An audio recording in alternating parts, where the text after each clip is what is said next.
তীব্র তাপপ্রবাহে রাজধানীর শিশু হাসপাতালে প্রতিদিনই বাড়ছে রোগীর সংখ্যা। হাসপাতালটির জরুরি বিভাগের সামনে উপচে পড়া ভিড়।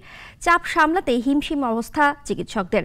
গরমজনিত অসুখ এড়াতে তাই পরামর্শ মেনে চলার আহ্বান তাদের। জয়ন্ত কর্মকারের রিপোর্ট। চলমান তীব্র তাপপ্রবাহ অব্যাহত আছে দেশ জুড়েই। রাজধানীতেও প্রচণ্ড গরমে নানা সমস্যায় আক্রান্ত হয়ে হাসপাতালগুলোতে প্রতিদিনই বাড়ছে রোগীর সংখ্যা। চিকিৎসা নিতে রাজধানীর শিশু হাসপাতালের জরুরি বিভাগের সামনে দীর্ঘ লাইনে এভাবেই দাঁড়িয়ে থাকছেন রোগী ও স্বজনরা।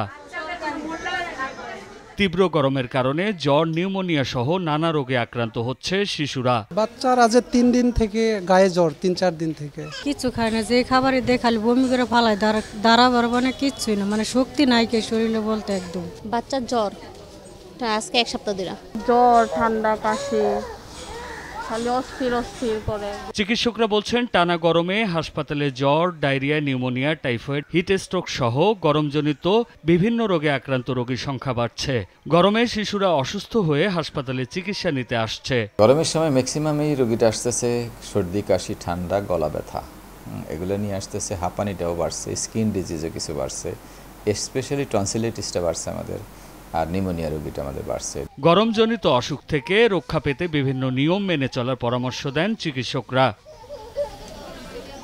জয়ন্ত কর্মকার, নাগরিক, ঢাকা। একমাত্র ওয়ালটন এসি দিচ্ছে 1 বছরের রিপ্লেসমেন্ট গ্যারান্টি।